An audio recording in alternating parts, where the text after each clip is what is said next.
Hi, I'm going to show you how to open up SPSS and access our file for our research project and run some analyses of chi-squared and export those so you can put them into your paper. So on Blackboard in course documents, here this is our course documents page. You'll see a link, and if you scroll down, it's called SPSS file, and it's right here. And all you have to do is click on it, and it will. I guess I need to log into Blackboard again. As long as you're logged in, it will open up, and you do have to have SPSS installed on your computer for this to work. If you don't have SPSS installed, you can get a copy of it onto your own computer in a trial version. I encourage you just to use the versions already installed on the campus computer labs. It's in the Social Science Computer Lab on Social Science 202. It's also in the Business Computer Lab, on the laptops from the library, as well as several other places. Before I click that again, let me just show you, if you just Google SPSS trial, you'll see that it comes up. You'll want to just choose this trial download and then kind of follow the directions. You'll see here there's a Mac version and a Windows version. So if you follow I'm not going to be able to go through the whole thing because I already have it installed. But if you just follow the directions here, you don't actually need to create an account, so you can proceed without the ID. It's still going to ask you some questions. You can fill out as much or as little of the questions it asks you before it gives you that download. Some of these questions are required. It has been in the past that they've actually denied trial for students, so you may need to hit no. I'm not sure about that. It's been a long time since I've done it. Anyway, so you just follow the instructions. It gives you a download. You download it and install it onto your computer the same way you would any other program. And it has of course, a time limit on it. It is, I believe, a full version, certainly full enough for our uses, but you will have a time limit on that. The way around, of course, the trial is just to use this in the computer lab. And you can actually just create all of your tables and export them all in one setting, and then go back and write your paper and do your interpretation later. That's certainly a possibility, and if you don't have regular access to SPSS or the computer labs, that's something I encourage you to do. So from here, what you're going to do is just click that file, and I'm not sure if you can see it, probably not down on the bottom of my screen here, but it just downloaded as an SAV file, and then I can just click open. You can also right-click on it and click Save Link As. And one thing that you want to make sure that it appears either as an SPSS document or as, I think it would be all files. It's in this particular case, you definitely want to use the SPSS document if it's available. If it says ODB or ODE, you want to avoid that. So probably the easiest thing is just to click on it, and it should open, should download correctly as long as you have SPSS already installed. So you want to install SPSS first before you download this document. This is our file. You can see here is SPSS. There's two views, a data view and a variable view. You can see, click the tabs here at the bottom. The data view is a database view where you have each of our respondents in a new row. So you can see them listed here in order. And if you scroll down, you can see that we have almost 1,200 respondents. And you can see here for each column is a different variable or a different question. You can see the date submitted, and this is your this column here is your experience. This is your URL of your recording, and then we have each question in order. You can remember the survey, the questions in order. We started with gender, then we went to county. A couple questions on fear. Do you have any friends in your neighborhood? What are some problems in your neighborhood? Right? We asked about neighborhood crime and so on. Victim, spending on crime. Where you, I think we actually skipped these questions on the media. The police. Questions about a whole bunch of questions about the police and questions about Fresno police. Then we have our questions on undocumented immigrants. And we have our question on gay marriage. We have our questions on the death penalty. Our questions on homelessness. Our questions on food insecurity.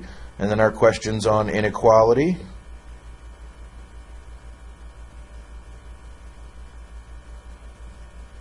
Then we have these are more questions on inequality, even though I labeled them as lazy. Then we have our questions on efficacy.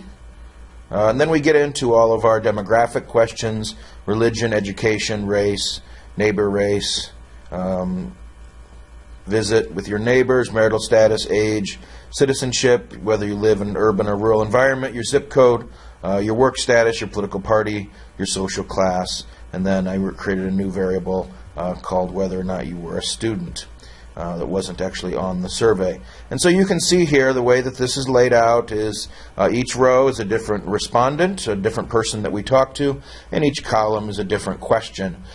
Each cell here is, as you can tell, are different numbers, and each one of these numbers represents an answer choice.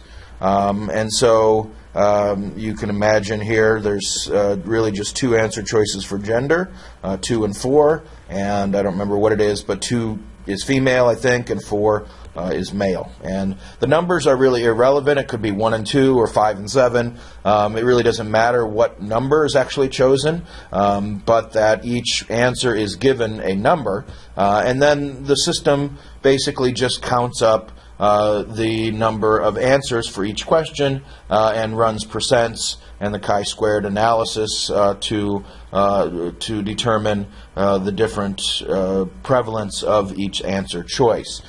So the actual number here isn't important, but the amount of each number is. So the number, the amount of times someone answered 2 or 4 is important, because that tells us the number of men versus the number of women, how many times we talk to men or how many times we talk to women, and to see the actual questions that these refer to and the actual answer choices that these numbers refer to, the questions that the columns refer to, and the answer choices that the cells refer to. We can come over here to the variable view in this variable view tab, and you can see here the first column is basically the same thing as those column headings in the data view.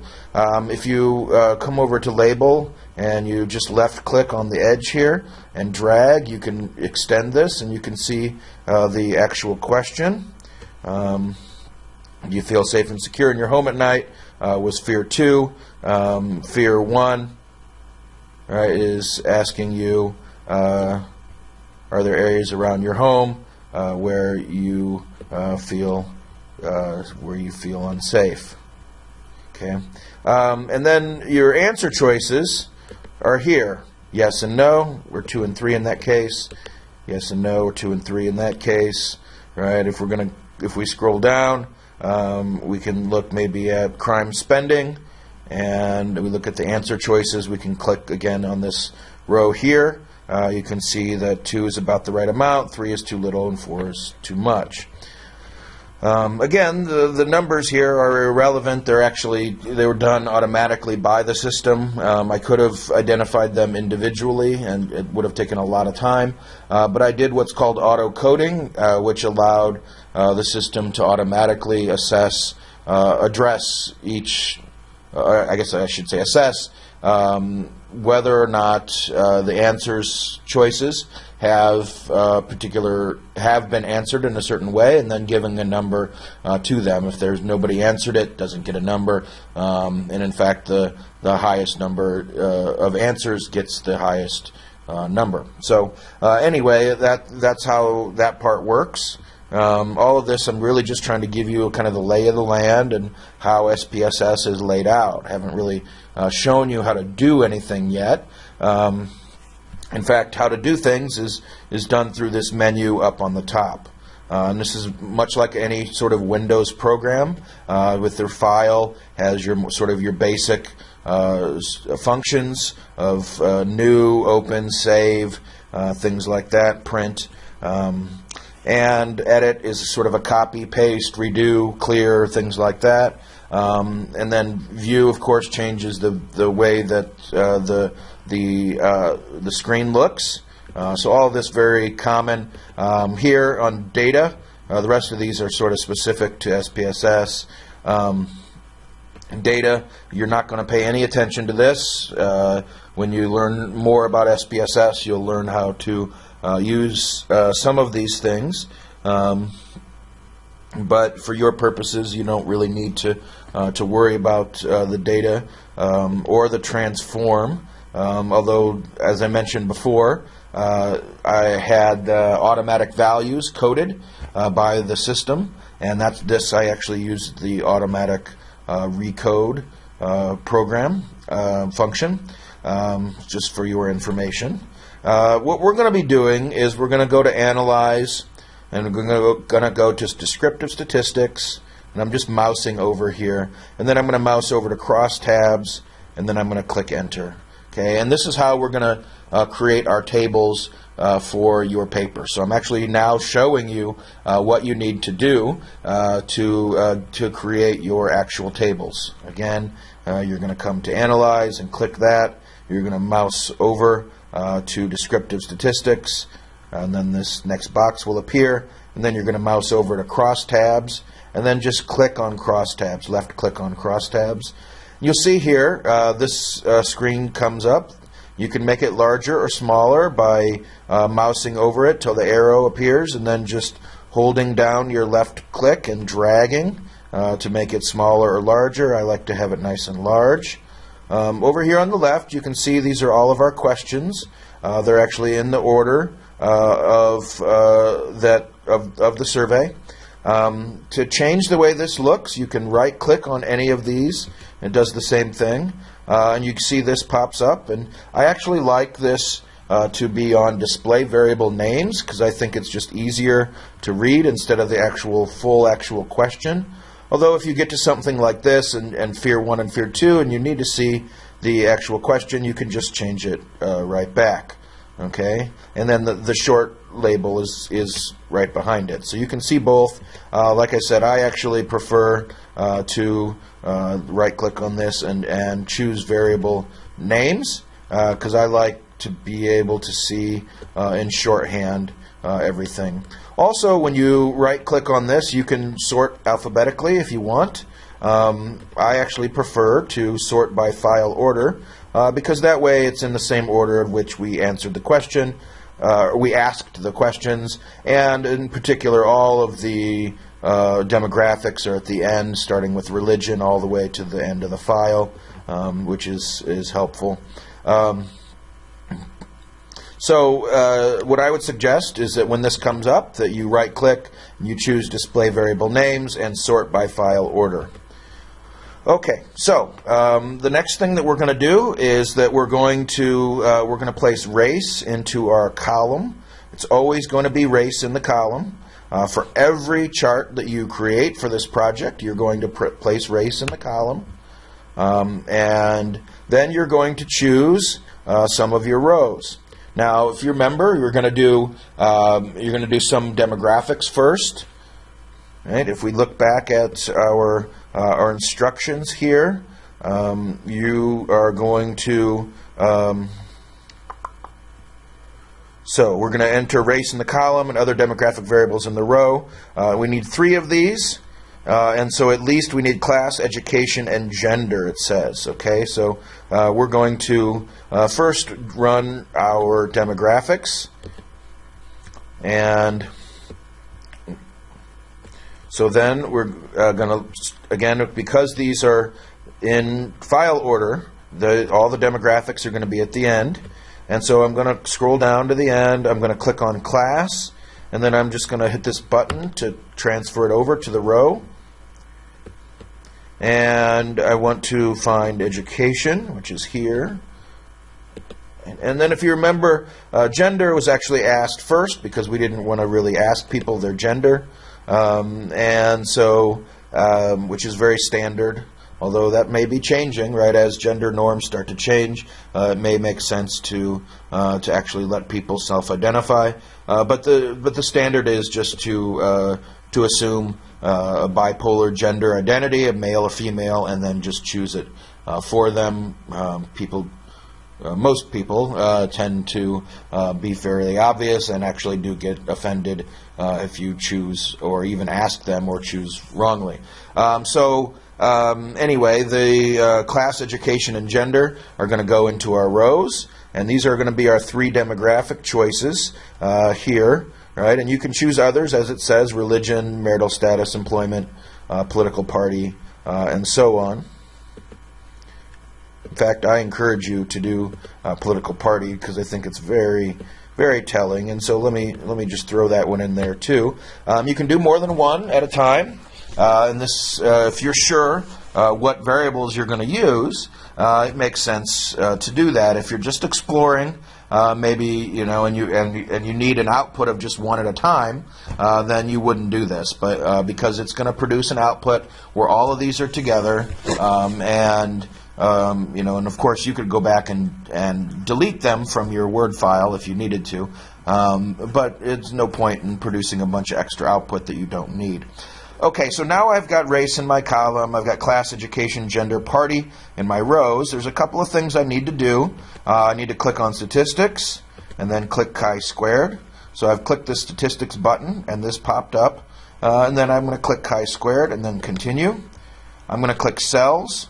Make sure that observed will already be checked, so you're just going to leave that.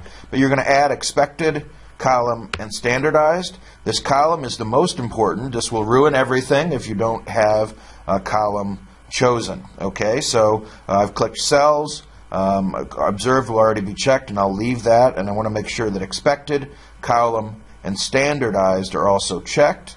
So it's going to look like this, and then I'm going to click continue. Now, you won't have to do that again in the same setting. If you close SPSS, you'll have to do it again. But as long as you leave SPSS open, you can run as many cross-tab analyses as you want, and you won't have to click statistics and cells again. It's important that you have done it correctly. Otherwise, your tables won't look correct, and you will be deducted. Your points will be deducted if your tables don't look correct.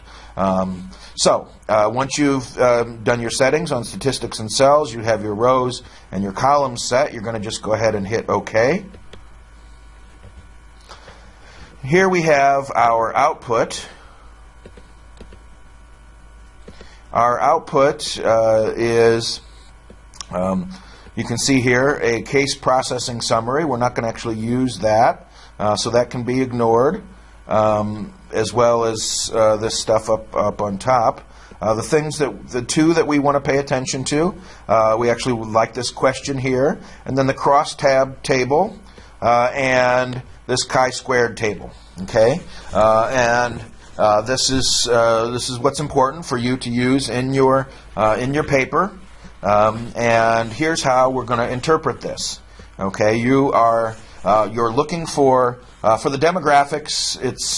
This is not essential that it's 0.05 or below. But for all your other tables, if it's not 0.05 or below here in your chi-squared, you cannot use it, right? And so let me come back here and show you the instructions on this, right? Your main job is to choose 5 significant tables from the SPSS file, which are the non-demographic questions with a chi-squared value below 0.05, right? And so this would be any question that's not a demographic in the row. Of course, all columns are always going to be race, and then the chi-squared value has to be below 0.05. Here, what we see is a significance value obviously way below 0.05 at 0.000. If it was at 0.05, it actually would mean that we're 95% sure that there's a statistically significant relationship between social class and race. Or in other words, 95% sure that there's a statistically significant relationship between our row and our column variable. If it was 0, we're actually 100% sure that there's a statistically significant relationship between our row and our column, which is, again, social class and race. And so if you're writing this up, you're going to simply say that it's below 0.05, and thus we are at least 95% sure that there's a statistically significant relationship between your row variable, in which make sure that you say what it is, in this case social class, and our column variable, which will always be race. And you want to, of course, say that as well. So in this case, we're 100% sure that there's a statistically significant relationship between social class and race. You'll notice here we have 5 rows and 5 columns. You clearly do not want to summarize all of this. What we're going to do for demographics is a little bit simpler than what we're going to do for the other tables, right? And so for demographics, what we want to do is just a little bit simpler, but we're using sort of the same principles, and that is that we're going to just choose 2 rows, and we're going to describe the percentages in those rows. And the way that we choose the 2 most important rows is by looking for the highest and lowest standardized residuals. These need to be obviously in different rows, but they also need to be in different columns. And so if the highest and lowest residual, which is, again, here's the standardized residuals listed here, if those were all in the white row, we would need to choose the next highest or the next lowest residual, so we had actually 2 different rows, or 2 different columns. In this particular case, what we see our highest residual looks like a 2.6. No, it actually looks like a 4.1, rather.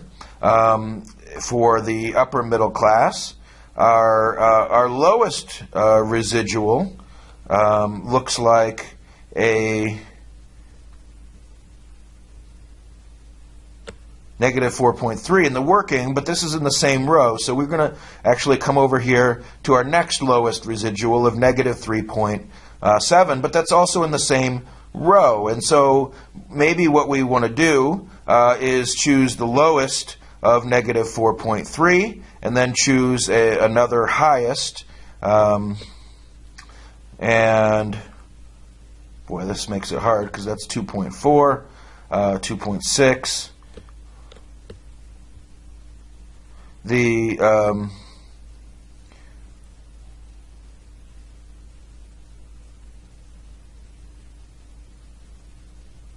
So probably a negative 3.7 and a 2.6 would be my 2 choices. We have upper class and upper middle class. It's actually also better to make sure that we're looking at sort of different ends of the spectrum. So upper class and upper middle class are probably not the best choices. We're much better at looking at something like the working class and the upper middle class. And so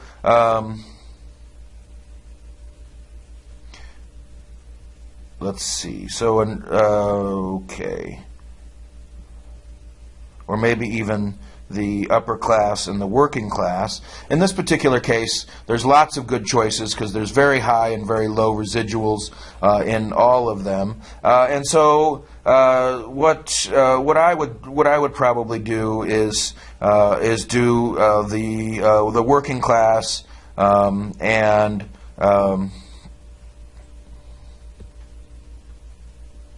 the upper middle class, and highlight those two rows. You might also do the upper class and the working class. But the point is, you're going to choose two rows, and you're going to highlight the percentages in those rows. Say I'm doing the upper middle class and the working class. I'm going to say 11.6% of Asians are in the upper middle class, 8.5% of blacks are in the upper middle class, 3.9% of Hispanics are in the upper middle class, 11.1% of natives, and 16.7% of whites are in the upper. And in the working class, we see 43.8% of Asians, and we see 51.1% of blacks, 50% of Hispanics, 50% of natives, and only 25% of whites. Now, this is a really good choice because we are on different ends of the spectrum with the upper middle and the working. We have most of our percentages also in this in these rows. It's also not in the middle if it were neutral, right? We want to avoid anything that's in the neutral row. We'd like to have them at different ends of the spectrum. And so the end result here is that we're going to just say that whites are much more likely to be in the upper middle class compared to everyone else, and all the other groups are pretty much equal in terms of their likelihood to be in the working class. With Asians not quite as likely as blacks, Hispanics, and natives. But blacks, Hispanics, natives, and Asians are far more likely to be in the working class compared to whites, and whites are more likely to be in the upper middle class compared to those groups, especially blacks and Hispanics. So let's do another one. This one has education and race. In this case, we see there's a 000 significance value, this first number here. That means we're 100% sure that there's a statistically significant relationship between race and education. We'd like to find the highest and lowest residuals. We'd like them to be in different columns, different rows, and at different levels, different ends of the spectrum in terms of high and low education. And so let's look here and see. We have a negative 2.4. Okay, negative 2.4. For whites in the high school. We also have a positive 3.3 in this same column in terms of graduate school.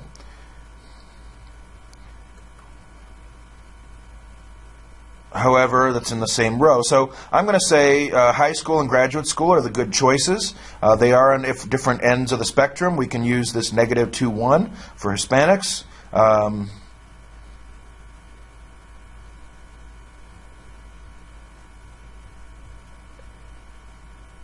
No. Yeah, that's not going to work, right?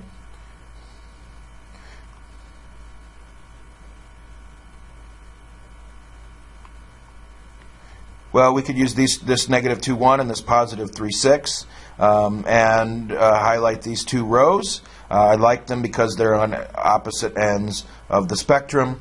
We do have the highest and close to the lowest there. And here what we can see is a very high percentage of Asians in high school and a very low percent of Hispanics with graduate school. And we can see that with our percentages.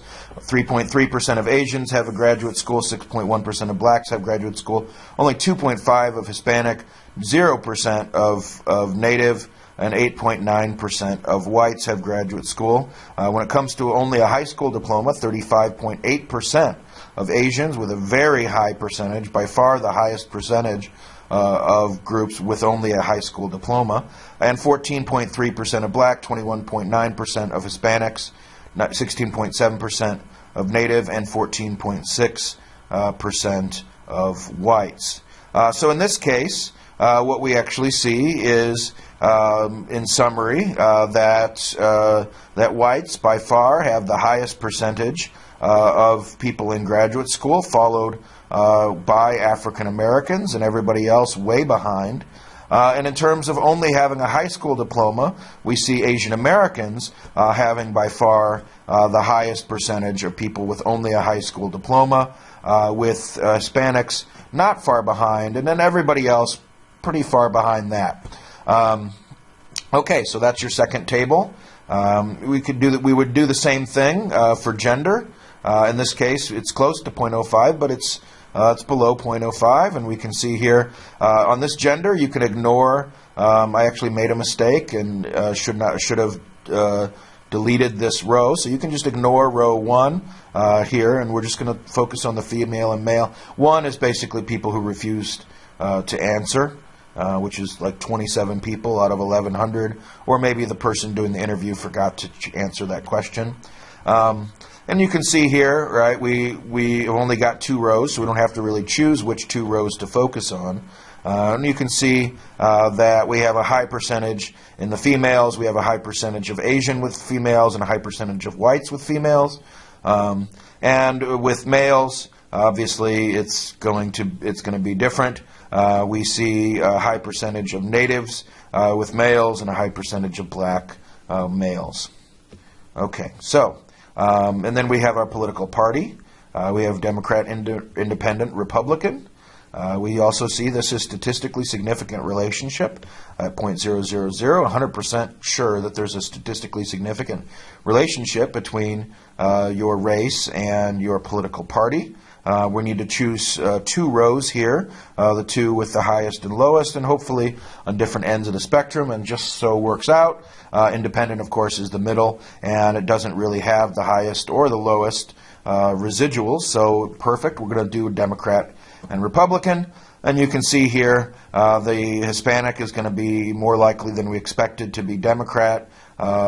We can see here that the Republican is going to be more likely to be white, that blacks are not Republicans, neither are Asians. And here's our percentages: 63.7% of Asians, 67.6% of blacks are Democrat, 61.3% of Hispanics are Democrat, only 23.1% of natives, and only 14.5% of whites are Democrat.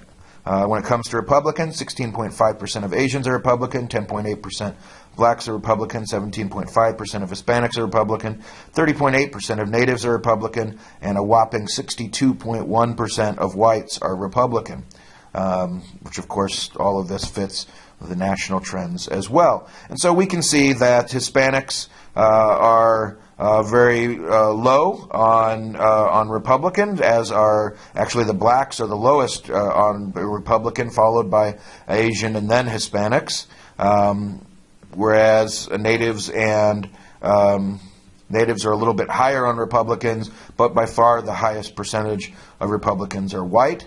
Among Democrats, we can see that Asian and black and Hispanic all have very high percentages of being Democrat, whereas natives have a smaller percentage and whites have a very small percentage of being Democrat. So when we're summarizing all of this, right, we can basically say that the demographics for race, that different race groups have different political parties, they have different genders, they have different education, they have different social class, and this is of course within our sample. And that's the whole point here, is that we're trying, with these tables, just trying to sort of describe the demographics of our sample when it comes to the different race groups. In our sample, right, this is this is the racial makeup, right? We see a lot more whites in the higher classes and a lot more Asians and Hispanics in the lower classes. The same thing holds for education, right? A lot more whites with the higher education and the other minority groups with less higher education. When it comes to gender, we're seeing more white females and more Asian females, and also a relatively high percentage of Hispanic females. And then when it comes to political party, we see whites dominating the Republican Party and all the other groups pretty much in the Democratic Party. At least at a higher level. Okay, so the next thing that we're going to do is we're going to look back at our instructions here. We need to have 5 significant tables with non-demographic questions that are below 0.05, and of course these need to have race in the column, and 4 of the tables must match the topic of your quizzes. Okay, and so 4 different quizzes. And so when you're choosing these tables, you need to think about the quizzes that you've taken. So you're going to go back and do the exact same thing. You're going to come to Analyze, Descriptive Statistics. You're going to go to Crosstabs, and you're going to remove all of those. And again, you don't have to do statistics and cells again, but you're going to need to choose 5 variables, 4 of them from different quizzes. We'll just say that I did a quiz on crime, crime 1, and then maybe I did one on the police, and I did crime 2, which was undocumented workers. I also did crime 2 on the death penalty, and we'll see if that's significant. I'm not sure which of these are significant at this point. Maybe I did a couple on food insecurity, so I'll choose a food. And I did inequality, and so I'll choose one of these inequality variables. And maybe I did efficacy, right? And so I actually have 7 here. I really only need 5, but I've chosen 7 just in case. Some of them are not significant, right? But I need 5 significant tables. So I'm going to come back here, and I'm going to hit OK, because you remember, since I haven't closed SPSS, when I click Statistics, it's already clicked, chi-squared. If I click Cells, all of those are already checked, so I don't have to worry about doing it again. And then I'm just going to click OK. And you'll see here the same thing. That starts with the case processing summary, which we're going to ignore.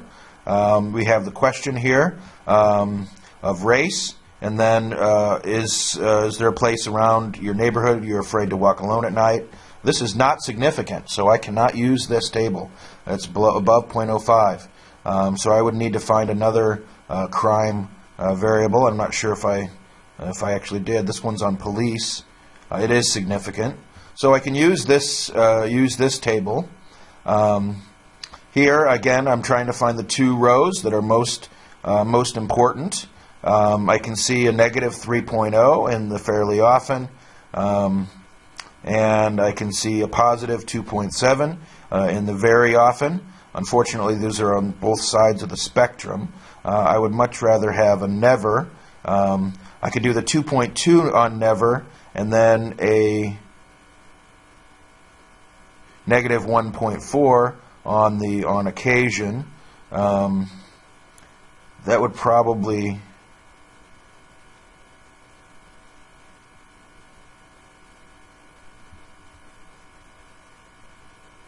right. I could also do fairly often and never with 1.3 and negative 1.7. So I think that's going to be my choice, because again, I really like to have on different ends of the spectrum, or I could even do 2.7 and negative 1.5. That would be my better one. Never and very often. There we go. Right, and so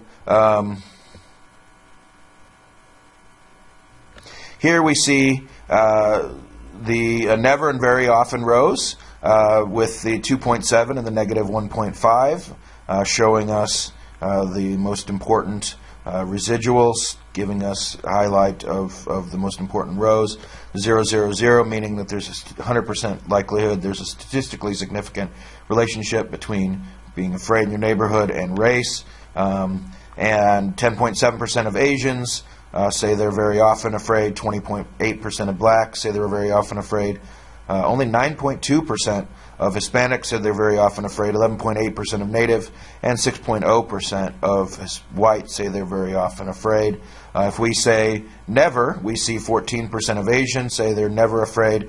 4.2% of black, 10.5% of Hispanic, 17.6% of Native, and white, 17.8%.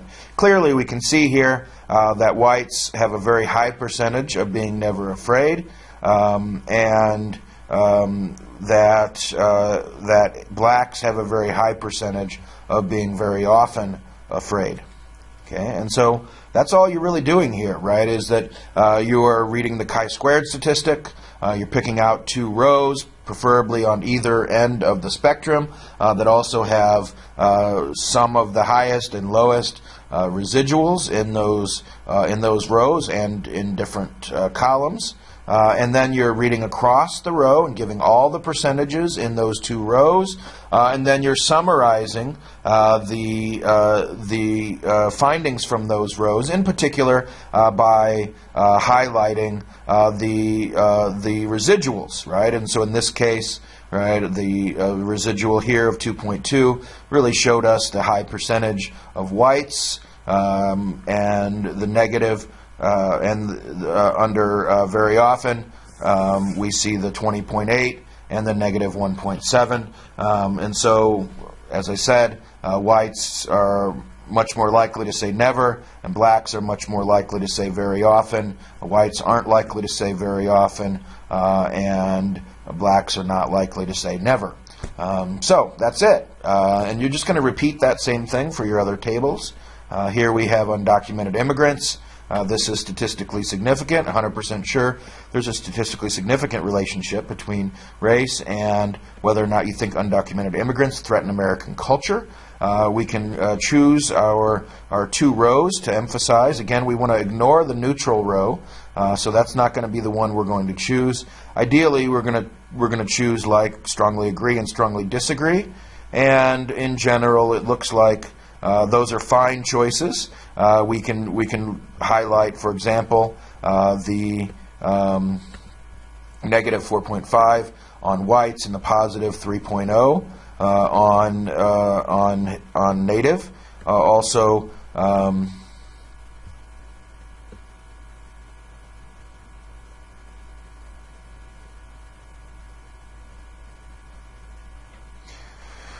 the negative 2.7 on Hispanic here, and the positive 4.0 on Hispanic there. Also both very important. So we see here that 0.8% of Asians are strongly agree that immigrants threaten American culture, 6.3% of blacks, only 2.8% of Hispanics, 23.5% of natives, and 11.8% of whites.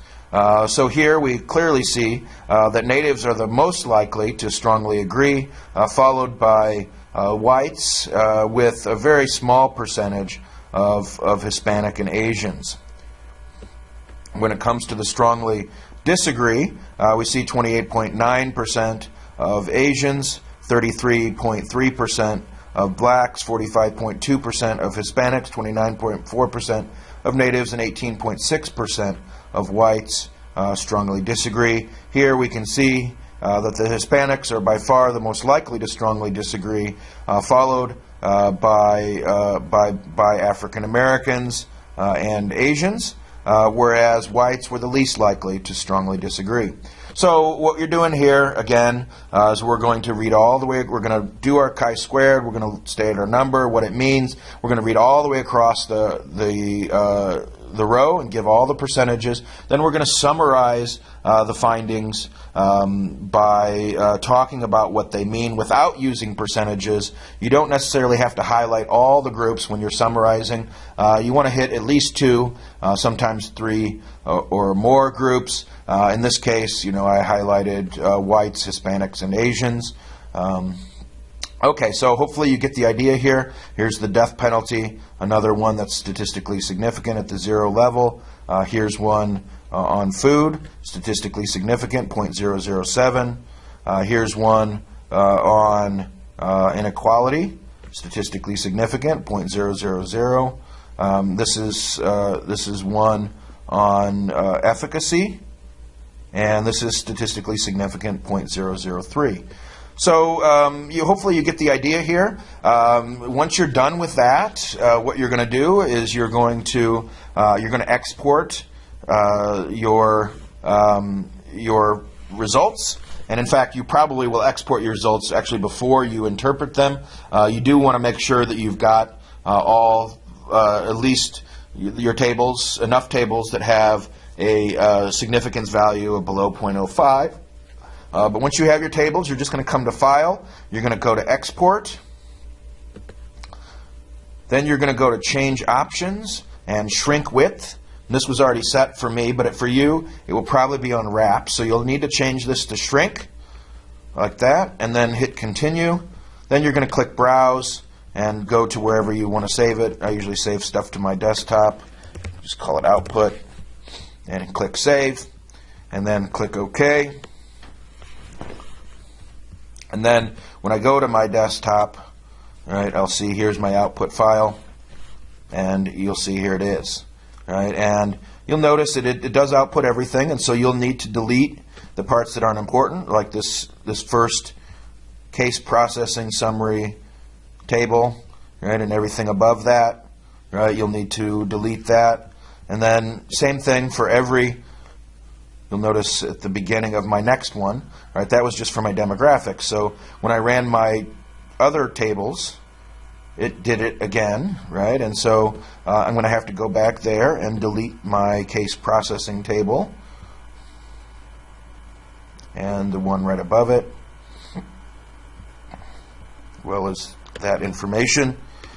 Okay, so now I've got just my tables. I've got my demographics tables. Looking at education and gender and so on. Political party I added.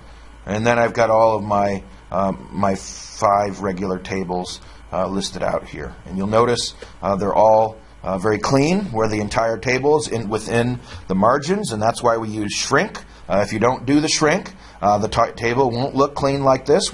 It'll actually have like Asian and Black Hispanic on one row, and then it'll have on the next row, it'll have Native and White, and it'll look like a mess. So it's really important that you have that. Also, if you didn't choose, when you did your analysis, if you didn't choose, analyze, descriptives, crosstabs. If you didn't choose statistics, your chi-squared table would not appear. And so, for example, right, this table here would not appear. If you didn't click that statistics and make sure that chi-squared is checked, that table won't be there. And you would definitely lose points, and you won't be able to interpret correctly. Also, the expected, column, and standardized needs to be checked, and that will make sure that your tables look just like I've shown you here, where you get the expected count in each row, as well as the percentages, and these are the column percentages because that's what you checked, and the standardized residual. Now let me tell you one last thing about what this standardized residual means, and this is why I actually had you choose the count and the expected count. It'll be easier to read if I come back over to the SPSS output rather than Word. What you can see here is that there's some residuals that are higher and some that are lower, right? And so in this case, we have blacks are more likely to be have a higher residual at 1.2, and whites have a low residual at negative 1.0. And this is in regards to the lower class. What this actually means is that African Americans are more likely than we expected to be in the lower class because it's a positive residual, and whites are less likely than we expected to be in the lower class because it's a negative residual. So if it's a positive residual, we say it's more likely than we expected. If it's a negative residual, we say it's less likely than we expected. Okay? And you can actually see the expected right here. Right? And so we actually expected that there'd be 3.7, and of course this is run by statistics, right? We don't really think there are 0.7 humans, right? But it's run by statistics, so we expected there'd be about 4 African Americans in the lower class, but there was 6. And so it was more than we expected, and for that reason, you have a positive standardized residual. We expected that there'd be almost 22 whites in the lower class, but there was only 17. So that was a negative 1.0, a negative standardized residual. And the expected and unexpected are run statistically based on averages, based on actually the amount of people in each race group in this particular case, and then how many we expected from each race group in each category if all else was equal. If race didn't matter, another way to say this is if race didn't matter, right, then the expected count would be true. But the fact is, when we see anything other than 0 here, then race really does matter, right? In this particular case, for Hispanics, race didn't matter, right? The amount in the lower class for Hispanics was right on. It was exactly what we expected to be. But for African Americans and for whites, race mattered. There was more blacks in the lower class than we expected, and more whites and fewer whites in the lower class than we expected. So let me do that again. Let's just scroll down to another one. How about we look at food inequality or food insecurity? Here we see that African Americans have a high food insecurity, a high residual at 2.8 of saying yes, and we see a low residual for Hispanics. Right? And they correspond with the percentages. You can see here almost 30% of blacks said yes, and only 12% of Hispanics said yes. So the residuals do correspond with the percentages, not perfectly. What they actually represent, again, is this count versus the expected count. So this positive 2.8, you're going to see a count that's far above the expected count. The negative 1.0, you're going to see a count that's below the expected count. And you can see that here, right? With the expected count for blacks and yes was only 6.7. It was double that at 14. The expected count for Hispanics was 66.3, but it was only 58. And so we had a positive 2.8 residual and a negative 1.0 for Hispanics. In this case, there was more blacks who were food insecure than expected, and fewer Hispanics that were food insecure than expected. And so if race didn't matter, right, we would have seen about 7 blacks saying yes and about 66 Hispanics saying yes. But clearly race made a difference for both Hispanics and blacks in terms of saying yes to food insecurity. When it came to natives, race really didn't matter very much. It was very close. Race didn't make much difference. It was right what we expected. And similarly for whites, it was close to what we expected. Not exactly, right? It was, I guess negative 0.8 is pretty close to negative 1.0. 0.3 is definitely very close to 0, right? And so we would say, at least for natives, race didn't make any difference. Right? Race didn't make any difference in terms of food insecurity. It's exactly what we would have expected if race didn't make any difference at all. But race clearly made a big difference for blacks and Hispanics, where blacks were far more than we expected if race didn't make any difference, and Hispanics were far less than we expected if race didn't matter. So that's what the residuals mean, right? It's basically more or less than we expected if race didn't make a difference. So let me do maybe one more here. undocumented immigrants, and let's look at this. Let's look at the strongly agree row. We see that this is immigrants threaten American culture. We can see that the whites at 4.2 strongly agree, far more than we expected. We only expected 16. If race didn't matter, that only 16.1% of whites would have strongly agreed. However, 33 whites strongly agreed. If race didn't matter, only 27. If race didn't matter, 27 would strongly agree, but only 13 strongly agreed. And so for whites and Hispanics, race made a big difference. It wasn't what we expected.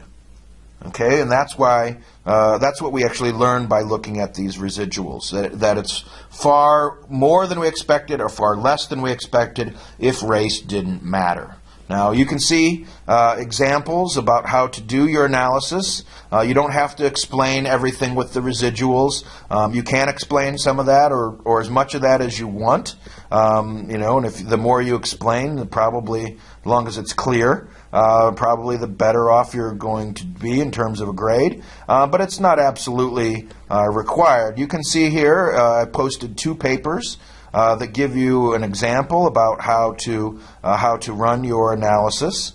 These are from last semester, and so the numbers, of course, are going to be very different. You can see that they only dealt with 400 valid cases, whereas we're doing 1,100. But they run the analysis is run the same way. You see here, right, that they've given the p-value, which is that chi-squared value. They've explained what it means. And then we see they do explain why, which rows they chose, and gave the residuals to justify their choice, which I do encourage you to do, although it's not absolutely required. What's important here is that they've given the percentages in those 2 most important rows here, and then they've summarized this in their own words. Okay? And if you look through this analysis, they do exactly the same thing for all of those tables. All right? And so once you have this down, it becomes sort of repetitive. It has the same sort of instructions for each table. You can see here. Right, I've sort of described that here. You're going to give interpret the chi-square statistic. You're going to use the residual to choose the 2 most important rows. In those 2 rows, you're going to read across the row and report the percentage for each cell, summarizing the findings of percentage regarding the relative answers by different ethnic groups. Lastly, you describe the general pattern of difference in the table without using numbers or the row labels, right? And so, right, you're going to say that there are more or less people who are food insecure or believe in inequality, right? And when I say not using the row labels, what I really just mean is that you're not using the exact agree or disagree, right? So you're going to say, if it's strongly agree and strongly disagree, when you're summarizing it, you're going to just say more whites think that immigrants threaten American culture than Hispanics. Right, and that's going to kind of be your summary. You're not going to actually use the word strongly agree or strongly disagree when you summarize.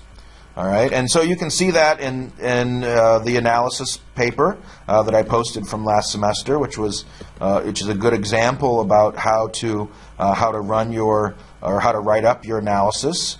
You're going to have at least 5 pages of your own writing, and you're going to lay it out just like you see in this example paper, where the table is first, and then the analysis of that table is directly below it.